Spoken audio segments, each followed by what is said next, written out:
के ये बताइए कि किस तरीके से जो कलयुग के लोग होंगे वो किस तरीके से इस माया को पार कर पाएंगे, उसका कोई सरल उपाय बताइए। तो यहाँ पर श्री कृष्ण कहते हैं, माम च यह अविचारणेर भक्ति योगेन सेवते सगुणान समतीत एतान ब्रह्म भूताय कल्पते। यहाँ पर भगवान ने कहा कि भाई अगर वो ये चाहता है कि मैं इस माया के परे हो जाऊं, मैं इस त्रिगुणमयी माया का पार पालूं, तो भगवान ने कहा उसका तो एक ही उपाय है। यहाँ पर भगवान ने कहा माम, माम मीन्स मेरी। तो यहाँ पर भगवान कहते हैं कि माम च य अभिविचारणेन भक्ति योगेन सेवते। यहाँ पर भगवान ने कहा कि सबसे पहली चीज़ क्या करनी चाहिए कि उसको मेरी भक्ति करनी चाहिए। यहाँ पर भगवान ने बहुत ही स्पष्ट रूप से कहा है कैसी भक्ति, अविचारणी भक्ति। यहाँ पर भगवान ने कहा है कैसी भक्ति करनी है, मेरी भक्ति करनी है। भगवान ने कहा अगर तीनों गुणों से लांघना है तो यहाँ पर इसीलिए भगवान ने कहा माम, माम मतलब जो मेरी भक्ति है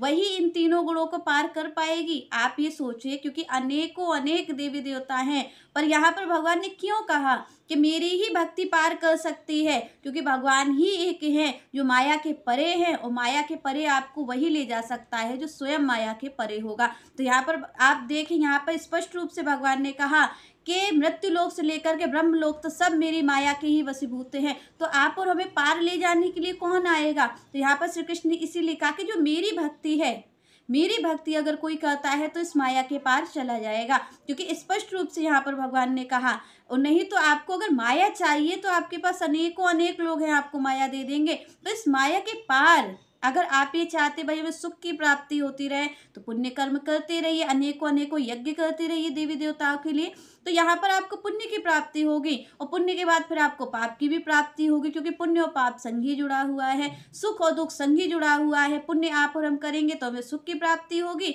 तो जैसे ही वो पुण्य क्षीण हो जाएंगे तो हमें फिर से दुख की प्राप्ति हो जाएगी। तो यहाँ पर ऐसे तो आप और हम इसी योनियों में चक्कर लगाते ही रहेंगे, 84 लाख योनियाँ। पर यहाँ पर भगवान ने कहा कि अगर किसी को वाकई में इस सुख दुख से पार जाना है, इस पाप पुण्य की जो उलझन है, दुविधा है, इससे पार जाना है, तो भगवान ने कहा इसके लिए किसकी भक्ति करनी है? तो भगवान ने कहा माम, मेरी ही भक्ति तुम्हें इस माया के पार ले जाएगी, अन्यथा दूसरी कोई भी भक्ति तुम्हें माया का पार नहीं पा सकते आप।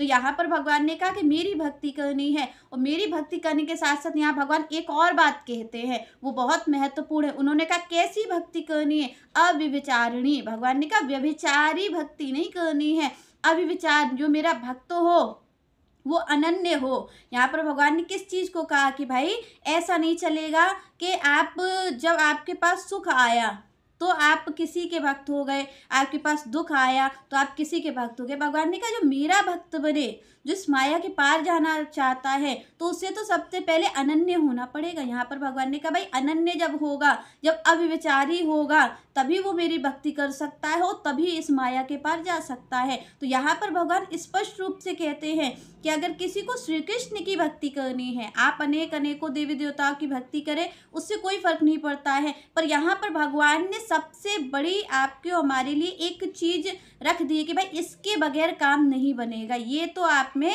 होनी ही चाहिए काबिलियत। तो भगवान ने कहा कौन सी? अनन्य भक्ति की। यहाँ पर भगवान ने कहा मेरी भक्ति करनी है, पर कैसी करनी है?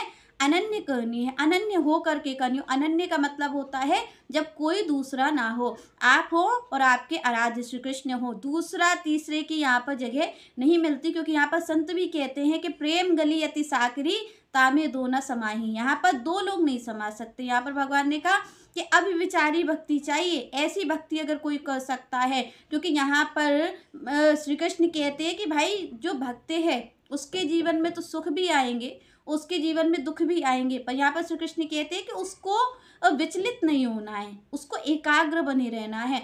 अगर सुख में वो मेरी सेवा कर रहा है तो दुख में भी उसे मेरी ही सेवा करनी है। दुख में उसको कोई अलग आश्रय नहीं ले लेना है जा करके, क्योंकि आप और हम देखते हैं अपने जीवन में कि जब हम सेवा करते हैं कोई भगवान की, तो आप और हम उनकी सेवा करते हैं वो हमारे ही प्रारब्धवश। क्योंकि यहाँ पर स्पष्ट रूप से कहा है संतों ने, यहाँ पर तुलसी बाबा कहते हैं कि को न काऊ सुख दुख कर दाता, निज कृत करम भोग सब भ्राता। तो ये जो दुख सुख आ जाते हमारे जीवन में, तो अगर हम किसी की पूजा कर रहे हैं तो उसमें अगर सुख भी आएँगे और दुःख भी आएँगे। पर आप और हम अपनी प्रवृत्ति को देखें कि क्या हम किसी भी योग्य हैं भगवान की भक्ति करने के लिए, श्री कृष्ण की भक्ति के लिए? क्योंकि श्री कृष्ण अपनी भक्ति से पहले ही अनन्यता की बात कर रहे हैं। वो कह रहे भाई मेरी भक्ति से ही माया पार आप कर पाओगे और उसके बाद मेरी भक्ति के लिए अनन्यता ज़रूरी है। इसके बगैर काम नहीं चल सकता। भगवान ने कहा मेरा भक्त चाहे दरिद्री हो, चाहे बदसूरत हो, चाहे कोई काम ना कर पाए, सब चीज़ चलेगी। पर यहाँ पर भगवान ने कहा मेरे भक्त में एक काबिलियत होनी चाहिए